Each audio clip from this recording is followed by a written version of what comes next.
In Florida. I just want to say happy birthday to my dear friend Cindy from New Jersey. She's got 40 years of sobriety, and today's her belly button birthday. And the reason I mention a belly button birthday from Alcoholics Anonymous is several years ago they told her that she wasn't going to have this birthday. Doctors told her that she should not travel and that she wasn't going to have this birthday. And she said, thanks for sharing. She went to the Lord. She said, Lord, what should I do? I'm a Jew and I want to know I'm right by you. He said, well, I want you to go to Israel and I want you to get baptized in Jordan. And she said, but Lord, the doctor said I can't go to Jordan. And the Lord said, well, I told you to go. And that was like, I don't know, 5 years ago. Raise your hand. That was like 5 years ago. Was it 5 years ago? 4 years ago. It was 4 years ago. Well, one of them saying 3, the other one saying 4. It was a long time ago. When God tells you to do something, you do it.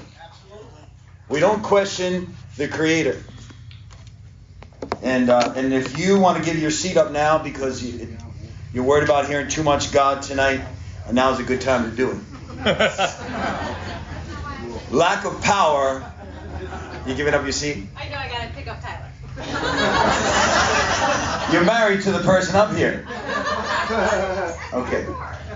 Well, we have one seat then. If one of the ladies, we have one seat, or one of the gentlemen. There you go. Lack of power, page 45. Lack of power, that was our dilemma. We had to find a power by which we could live. And it had to be a power greater than ourselves. So let's break that down for a second. We had to find a power greater than ourselves by which we could live because we had been using a power before in the past by which we had been living. We had been living with earthly powers. You fill in the blanks. This is Alcoholics Anonymous, so I'm going to say alcohol. We had been living with earthly powers, things that we had used to fill the God-sized hole.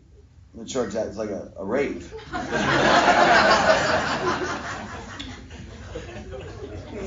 You want me to play some music? And it had to be a power greater than ourselves. Obviously, it says. But where and how were we to find this power?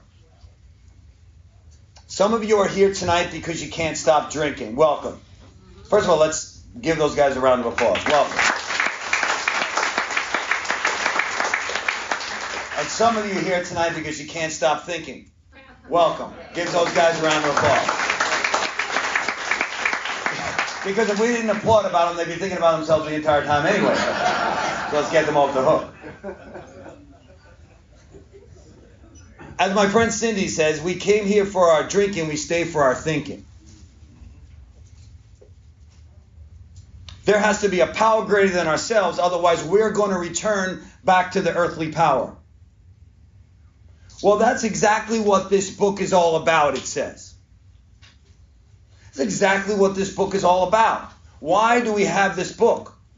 So that this book can help us point to the power.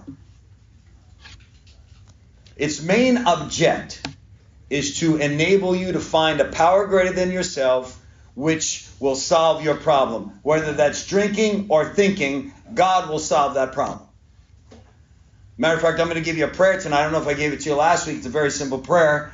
And sometimes we have cards. Sometimes Thomas helps us hand out the cards. It's a very simple prayer that I got from Minnesota, from our upline in Minnesota. And the prayer goes like this. It's, Dear God, please remove this bad thought from me. I'm so glad you're with me today.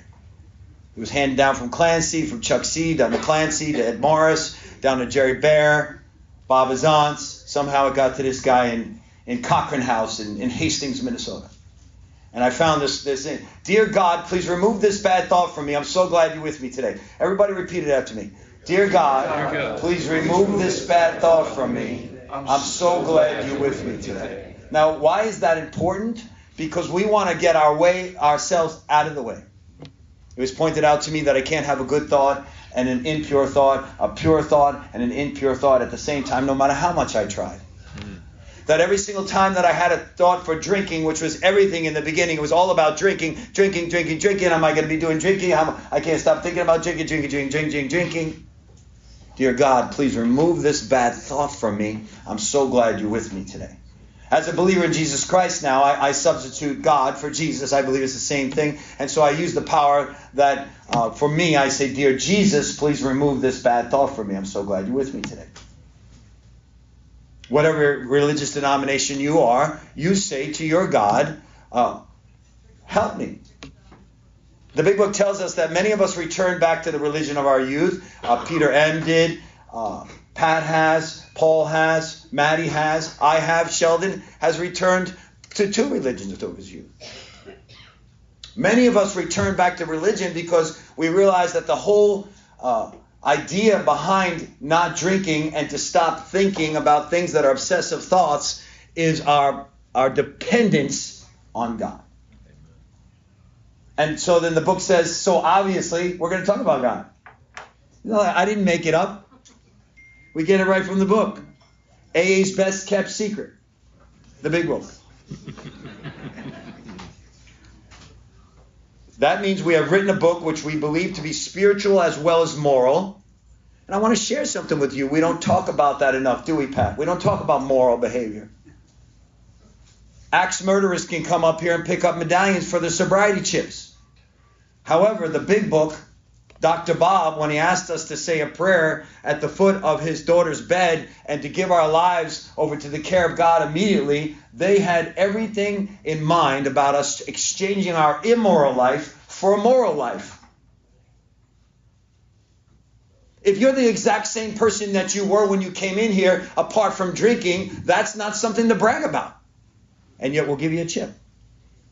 You could be as immoral and unchanged. As long as you're physically sober, we'll give you a chip. But is that the goal? Is physically sober the goal? No, that's not the goal. I was physically sober when I was 12 years old, and I was restless, irritable, and discontent. I had 12 years of sobriety at 12.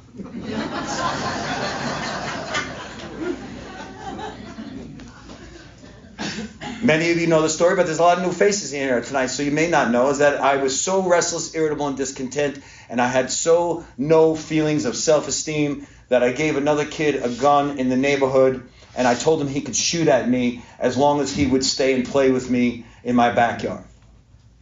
Because I wanted to be part of the mix. And by doing that, I lost my right eye by giving another kid a gun. And I had never had a drink. So I know for me, the cure is not sobriety. The cure is a relationship with God, which then produces sobriety, morality, and all the other things that come along with a relationship with God. And yet, sometimes in Alcoholics Anonymous, the bar gets lowered. But then we have these mentors and these people that have come before us where we obviously see them walking out a relationship with God, and we realize that it's a lot more than just staying sober. I want the happy, joyous, and free. I want the next thing. I want the fourth dimension of existence. I follow people that are told that they're going to die years ago and say, thanks for sharing, I'm going to Jordan. And it means, of course, and I'm going to say it again, that we're going to talk about God. And we're not going to be embarrassed about it. We have a whole fellowship of God people. The energy that you felt in the room tonight when you came in was not an energy of sobriety. Do you know how I know that? Because most of us have been sober years and years and years and years. It was an energy of like-minded believers coming together and the Holy Spirit filling up the room, and we knew that something magical was about to happen. And that's the fellowship of the Spirit. Are we going to talk about the fourth, fifth, and sixth step? Probably. But I want you to know, if you really want to get into that, Peter's starting the steps tomorrow night in Boca. Definitely going to get into the steps. Pat's doing the steps in right around the corner here at Alcoholics and God, both tomorrow night, both Thursday nights. Me, I'm more of a general guy.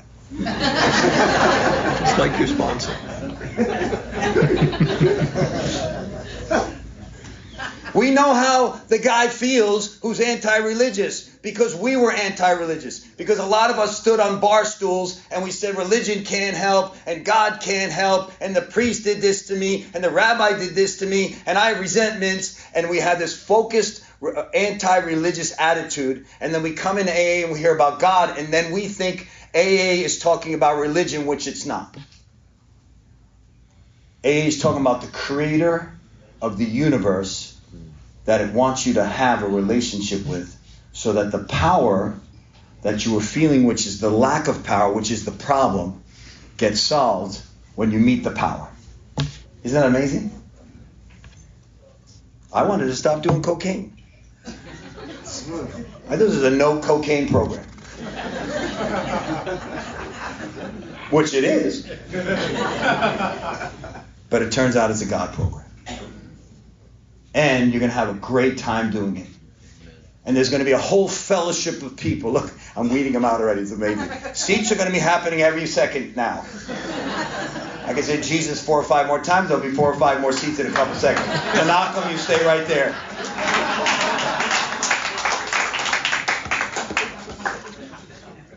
And we know how the guy feels because a lot of us were anti-religious.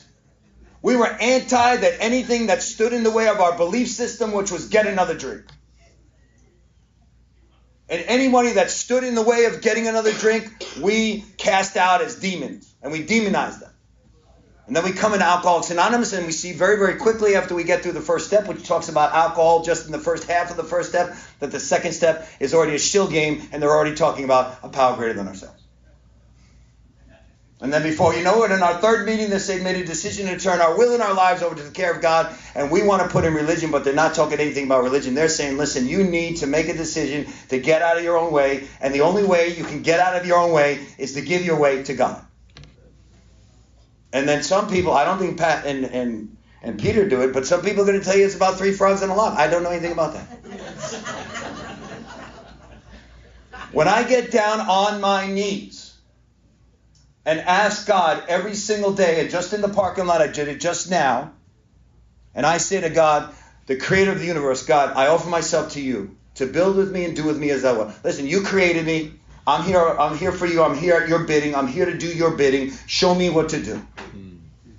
It has nothing to do with not making a decision or making a decision. I'm making the decision to taking my life and my will and placing it into the Creator's hands.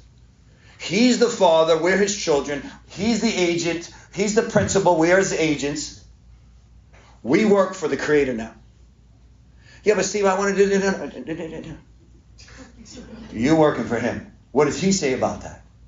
But I remember when I was my first sobriety, I wanted to date a girl that was in her first couple months, and I had like 3 years. And my sponsor said, and I wanted to go pick her up at the halfway house. You know, like in my new car, in a convertible. I wanted to show up at Nancy's. Well, Nancy didn't have hers. It was pre-Nancy. And my sponsor said, where is God in that equation? Where's God in that equation? I wanted what I wanted, and I want it now. And I was willing to go to any length to get it. And my sponsor said, where is God in the equation of you going 13-step a girl in a halfway house? And I didn't go that night. But I went in every other night. Hence I relapsed. Wound up in paper slippers at the Fort Lauderdale hospital. And then I looked back and I said, maybe I shouldn't have went there.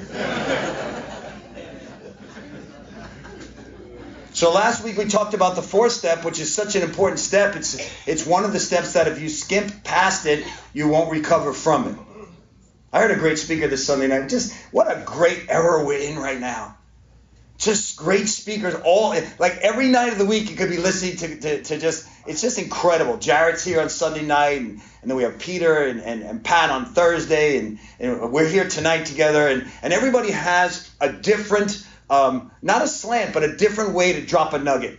The speaker Sunday said, Jared said, his alcoholism was so bad that he still has to treat it today. I love that little nugget.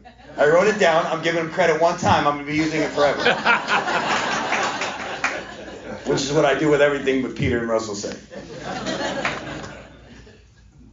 So we have these four lists where harms caused others, sexual harms, resentments, which the big book says is the number one offender, which means it's really big, it's really important. It's the number one offender, resentment. It'll kill you fast. You taking poison and expecting another person to get sick is a resentment. You have to give it away. Why? Because you don't want to get drunk. Not because you want to be a better person. Being a better person is going to come. Your immediate need is so you don't get drunk. Everything you do in the big book in the beginning is so you don't get drunk and you have a relationship with God. You just need to do it. Well, I want to hold on to some resentments. No, you can't. There's nothing that's a justified resentment. There's no justified anger.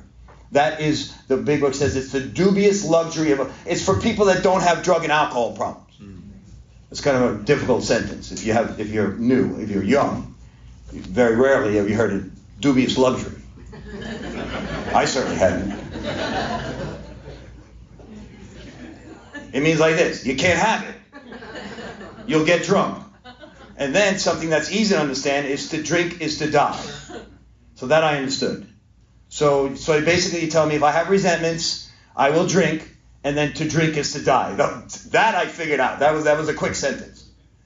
I didn't want to die. I mean, I did want to die, but then once you come in Alcoholics Anonymous and something amazing happens, then you don't want to die. But then something also happens.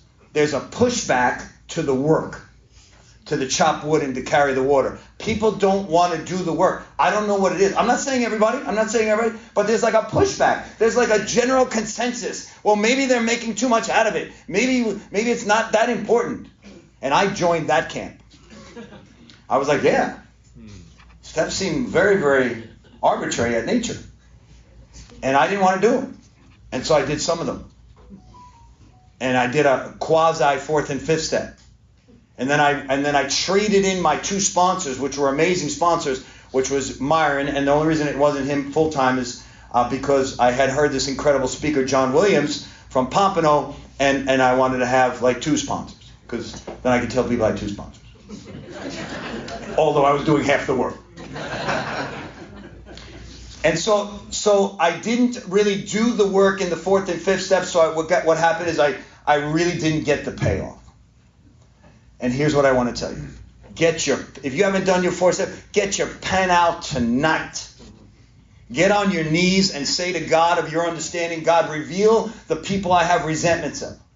And I think you should, I'm not disagreeing with the experts here, but I think you should just start with the recent resentments first and just go down the line. And that's what I did. I had mom and dad and this, but boom, boom, boom, boom, boom, boom, boom, boom, boom. And I wrote all the resentments down in the first column. And then after I was done, then I said, what did they do in the second column? And something miraculous happened by the time I got to the fourth column. With the fourth column is, what was I responsible? It turns out I was responsible for most of my resentments, including the one of the kid that shot me in my eye. And I told you about it last week. I had hated him for my whole life because I blamed him for shooting me. By the time I had finished writing my fourth step, and I got to the fourth column and it said, where was I wrong? I gave the kid the gun. It was my gun. It was my yard. And I came up with the game. And I didn't move fast enough. Hence I had one eye. By the time I had put down that on the fourth column, Dale, it was gone. 30 years of carrying this man on my back. Every time I would be in the car and I would go to make a right and I couldn't see the right, or every time I would go to get a ball, I told you most of this story, and then the ball would come and I couldn't see how far away the ball was and all this kind of stuff, I would constantly replay the tape, what he did to me, and it turns out he did nothing to me. As a matter of fact, I did it all to him. And what has he been carrying this whole time? And so the magic, if you would put it that way, of the fourth step is that once you start writing, you're going to realize you're in Alcoholics Anonymous. Before writing the fourth step, you're kind of visiting. Like the gym, and there's the protein shake bar. I mean, you're in the gym, but you really haven't done what you need to do. And you've made a decision to get in the gym, but you really didn't get into the weights. Which kind of sounds like the frog on the log type of thing. And the moment I started putting pen to paper, I realized I was in Alcoholics Anonymous. And it had taken me 10 years to get there. And you know what? Whatever it takes, it takes. But if you're here tonight and you haven't even started the fourth step and you've already done the third step and you've already done the third step on your knees like we did last week, thank you, Nancy. She was here earlier.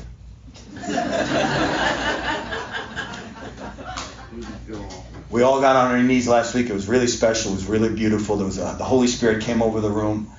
If you've already done your third step in your knees and you haven't gotten a pen in your hand since last week, why? Why?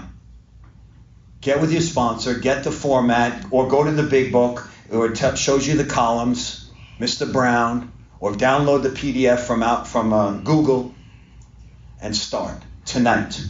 And get busy. How sick do you want to be? I'm going to ask you during this series is how free do you want to be? But the flip side of that is how sick do you want to remain? I'm tired of being sick. I'm tired of vomiting over everybody that's in relationship with me. I'm tired of carrying my past mistakes and broken promises into every new relationship. Hi, I'm Steve. I'm broken. I'm tired of it. So in order to do that, if the whole program is about you finding a relationship with God and then having had a spiritual awakening as the result of these steps, we tried to carry this message to alcoholics and to practice these principles in all our affairs, which is going to be moral behavior. There's going to have to be a process. What I learned from Peter is it's never a process of addition. It's always a process of subtraction. What can you take away from me, God, that's standing in the way of you doing your work through me? I always thought it was the next thing I needed to learn. I always thought every step was what I needed to learn. It turns out that every step is what I need to give away. That there's a window and the sunlight of the Spirit is trying to come through, but I got all this poopy on the window and it's covered in brown and black, and unless I swipe away the poopy on the window, the sunlight of the Spirit cannot come in. So it's a process of subtraction, ego, pride, envy, lust, sloth, gluttony. Every one of those streaks that I take away, more sunlight can come in through the window, the sunlight of the Spirit. And I still suffer from any one of those on any given day, but I didn't even know I had them until I got to the fifth step when I was sharing it with my sponsor, and my sponsor would say, what does this affect? And then I realized what came over and over and over and over again was this three-letter word that has so much power that I just never wanted to take a look at, which is ego, which the acronym for me is edging God out. I don't know about you, but I'm an egomaniac with a low self-esteem problem. There's not a mirror that I have ever passed in my entire life that I did not take a quick look at. I hate that about myself. I literally hate it. I think it's disgusting. I went to go to my friend's house and was sitting shivering. They had all the mirrors covered and I left early.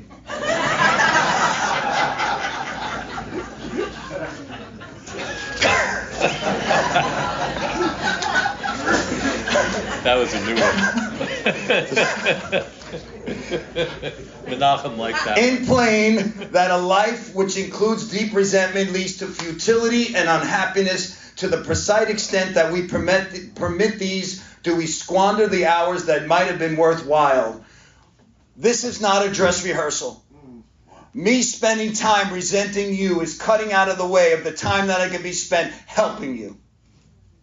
And it's very hard for me to help you if I'm thinking about resenting you. And it's very hard to be in maximum service to God if I'm thinking about resenting the kids that He created. So God says this, listen, I created the kids you're resenting. You either let that go and leave the altar and forgive those kids, or do me a favor, leave your gifts on the altar and stop asking me for new gifts, because it's possible that you're not even responsible enough to handle the gifts I've given you. And so guess what I got to do? I got to leave the resentment problems on the altar, and I got to go back and I have to ask for forgiveness. And another thing I learned from Jared on Sunday night about asking for forgiveness. It's not saying I'm sorry. You know, that's why it's great to hear different speakers, Pat and Peter and Marion and Paul and Maddie and Jared and Sean. It's great to have, the Bible says that wisdom comes in a multitude of counsel. Not everybody doesn't have all the same answers. We're given different answers at different times based on the Holy Spirit. If you believe in the Spirit of God, the Spirit of the big book, the Spirit of the universe, you understand that the Spirit of God downloads new information every single moment and every single second and every single meeting. And what I needed to hear on Sunday night of this week of this 12-step house is I needed to hear I have such terrible alcoholism that I need to treat it every day. I love that. And it's so true. And what does that mean? What does that point to? It's based on the maintenance of our spiritual condition. And so I have to give these resentments away. The only way that I can give them away is by writing them down, sharing them with a sponsor. By the time I get to the fourth column of that, most of them are gone. Now, some of you, some of us, some of the room, we've been raped, we've had different things happen. I'm not saying it's going to be like this. But God can create a miracle. There's a member of the 12-step house that I knew, that Jimmy knew, that Wendy knew, that came to my shop. I used to have a photography shop. And he had a beautiful daughter. And his daughter was abducted, raped, and murdered, and chopped up in pieces. And there's no greater tragedy. I mean, it's a great tragedy, is what I'm saying. And because of the program of Alcoholics Anonymous, he was able to go to the prison and forgive the person. That's the program of Alcoholics Anonymous. Don't try to put yourself in the person's shoes sitting here in a meeting on a Tuesday night. It's not possible. Everything that happens here is supernatural in nature. Everything that goes on in here is spiritual rather than carnal. Well, at least it should be. Did you ever meet the Reverend Ed Mutum from Iowa? I don't know if you ever met him, Peter. And he was speaking one time before he was a reverend. Like myself, I'm a minister, but didn't start that way. I was rolled up in a crack rug, and so the same thing with Ed Mutum from Iowa. He was not a minister, but then he became a reverend, and he was preaching about forgiveness one day. And as he's preaching about forgiveness, he realizes he hates the men that killed his dad across the street from his apartment. They killed his dad in the bar across the street, and he hates those two men. But he's a pastor. He's a reverend. Mason and I were on the cruise. We met him. Yep. And as he's preaching, he realized he has he has resentment in his heart as he's preaching it. And he remembers that biblically, according to the big book, he has to go and forgive that person. Doesn't mean you're going to forget, but you have to forgive. And he does something supernatural. Not natural. None of this is natural. Going to the prison to forgive someone that killed your daughter, that's not natural. This is supernatural. The program is supernatural. Most of you in here have not taken a drink in at least weeks. Most of you years. We have a young lady that came in at 16. She's now sober like forever. And sells real estate. I wouldn't have bought a soda from her 8 years ago. So as he's preaching, he realizes he doesn't forgive these two men that killed his dad. And then they come and they interview him and they say, Reverend, it turns out that one of the men is getting out from prison. How do you feel about that?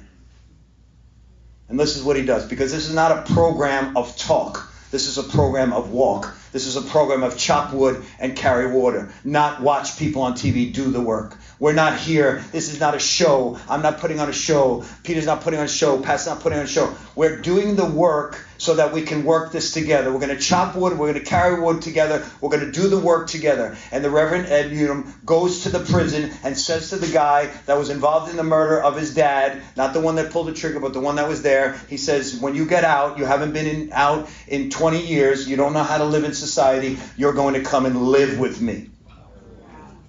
And he ministers to that man in his house until that man was able to stand on his own 2 feet. And that was 6 or 7 years that man did not pay rent or anything. And the Reverend Ed Mutum ministered to that man and helped him become an active member of society. Here's the choice. Hanging in there.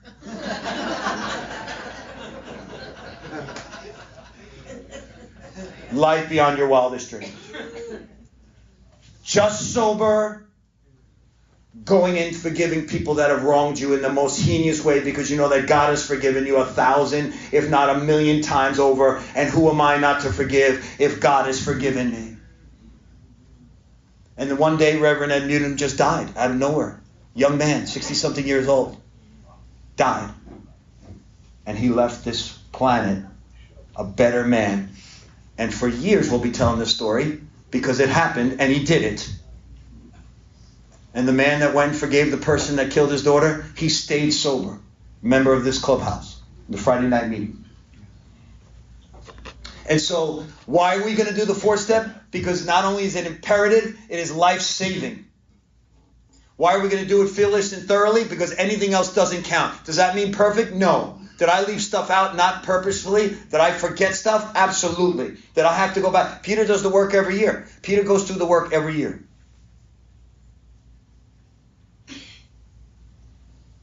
You're going to have to go back and do more work.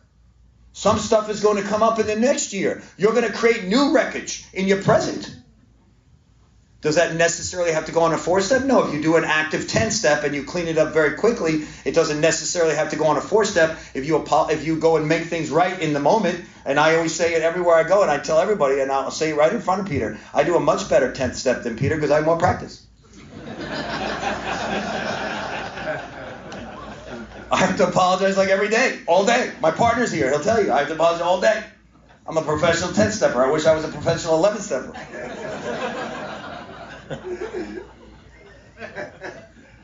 And what is going to be one of the miracles of the 4th and 5th step? You're going to be less in fear. God did not give you a spirit of fear. He gave you a spirit of power. Poder. He's given you a spirit of power.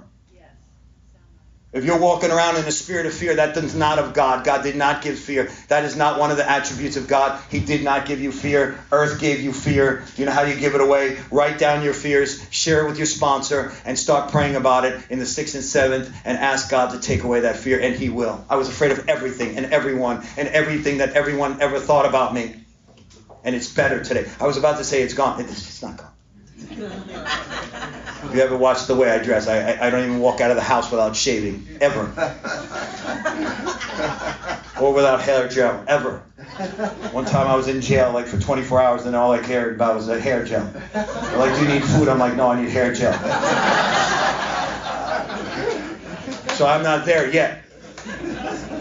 The same thing with Peter. He was just in the hospital and he was worried about his hair gel too. Some things quickly, sometimes slowly. But I'll tell you what, I'm less fearful today. Right, Richie? We're less fearful today. There's not a whole lot of stuff that I believe that God it cannot take me out of. And why would I be afraid of man when I'm working with God? The fear of financial insecurity is mostly better. Fear of people, 1,000,000% better. Fear of being alone. But you're never going to be alone if you're an Alcoholics Anonymous. You're going to want to be alone. You're going to wish you could have some alone time. Especially if you have sponsees. You'll never be alone. You will never have to go through anything alone. When people in your family die, people will be with you. The fear of loneliness and all that, that's going to completely gone. And then there's going to be some sexual harms.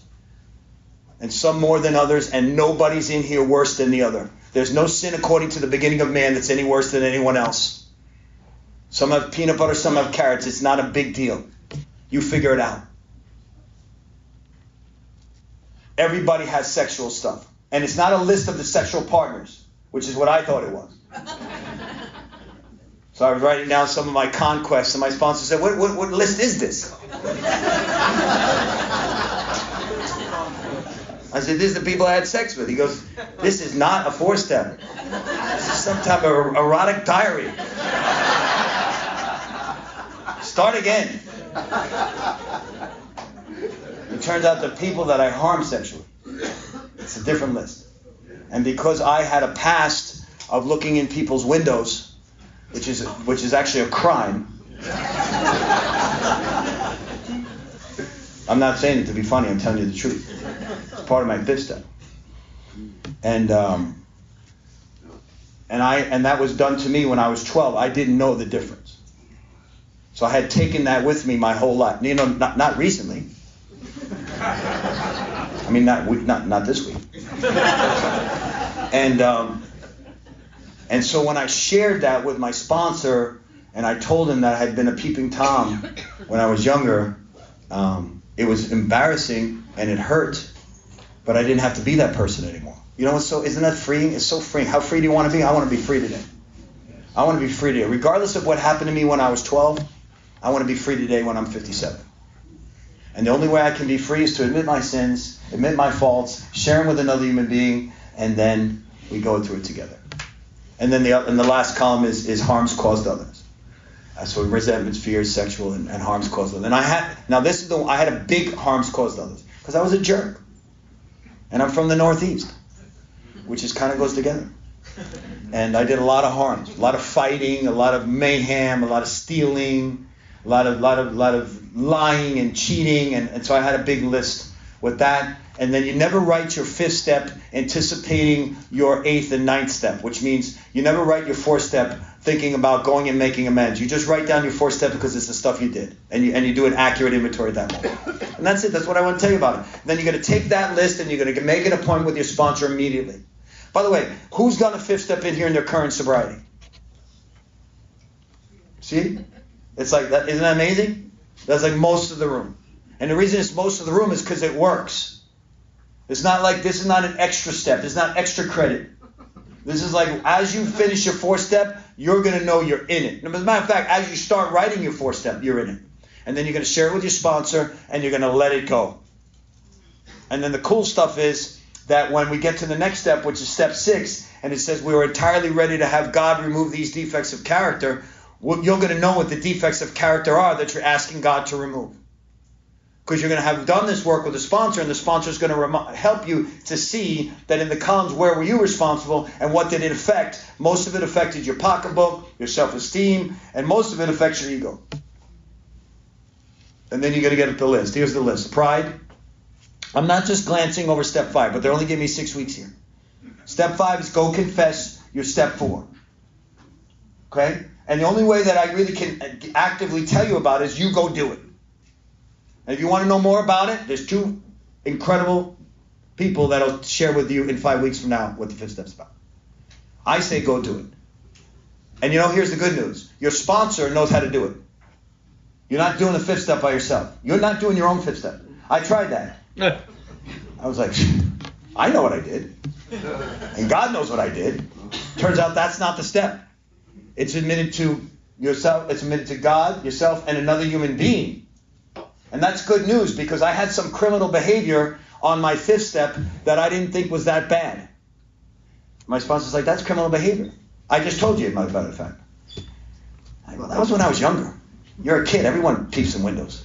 He goes, no, they don't. I go, they don't? I thought that's why they invented blinds.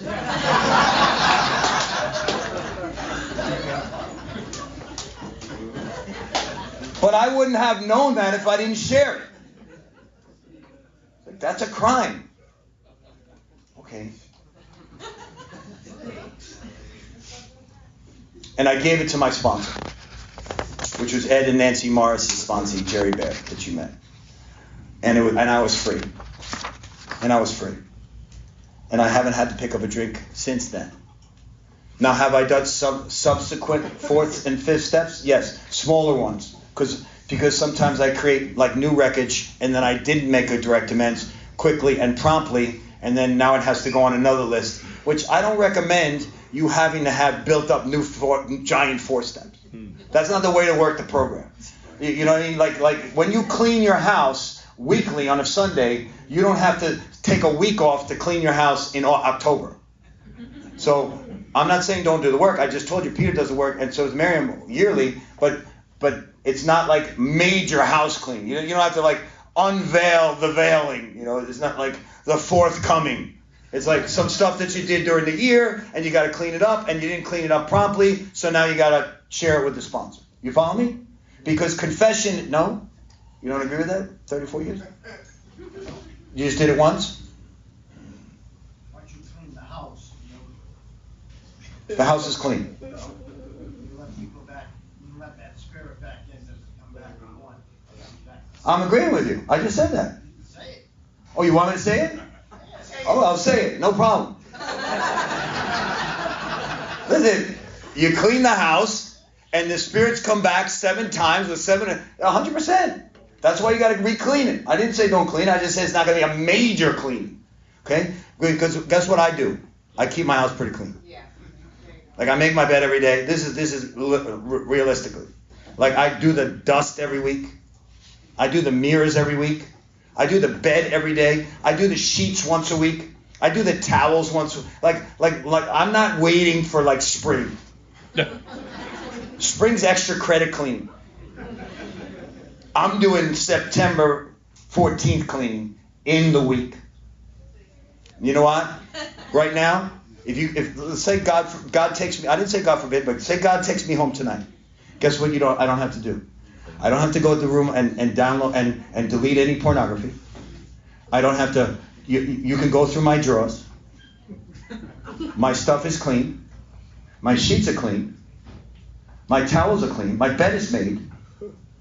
And I got no secrets. And if I do have secrets, there's 4 men in here I share it with. In this room. I don't have to worry about going home today.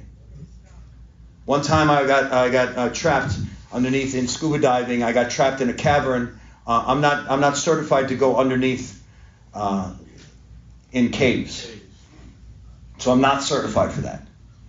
But this Mexican guy didn't really understand that.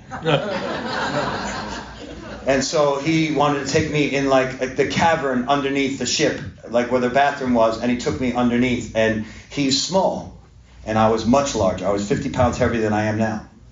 And he took me into this cavern, and I got stuck. And he kept going. He didn't know I was stuck. He thought I was swimming behind him. It's a true story. It was just me and God. And I went like this, just like this. I'm coming home, Lord. Please forgive me of any sins that I didn't ask for forgiveness this morning. Please forgive me for any sins I didn't ask for yesterday. Please take care of my wife. Please take care of my son. I'm ready to come home. Because what was I going to do? Freak out and just start wailing and cutting off my arm? No.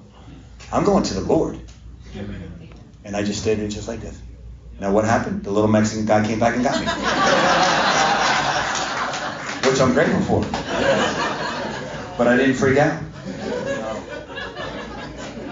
Because when your house is clean, your house is clean. And that's what a 4th and 5th step will do. And then when you get to the 6th step and you realize that you're never going to have your defects of character removed by you, no matter how many courses you do, no matter how many S classes you do, no matter how many karate classes you do, you're always going to be as violent as you ever were. The only way that you're going to be able to have any of that gone is by giving it to God and not taking it back. Then you're going to be all about the 6th step. You're going to be like, you know what, God? I'm ready for you to entirely remove these defects of character. And I've seen a lot of you guys come in, and I've seen a lot of you guys drunk. And let me tell you something, it's not pretty. And Wendy has seen me drunk, and it's not pretty. And I don't want to go back to that. I don't want to go back to the way that I was. And if I don't want to go back to the way that I was, then I have to be totally and absolutely ready to not be the man I was, and to be totally and absolutely ready to be the man that God wants me to be. Amen. And in order to do that, watch this. You see my hands? You see how I'm going like this the whole time? Watch this. I have to be like this. Okay, Father. I'm entirely ready to have you remove these defects of character. Because I can't.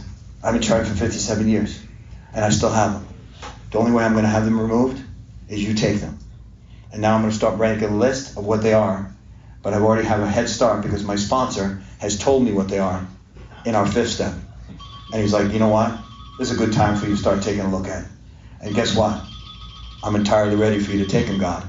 So here I am. I'll see you guys next week. All right. Yeah.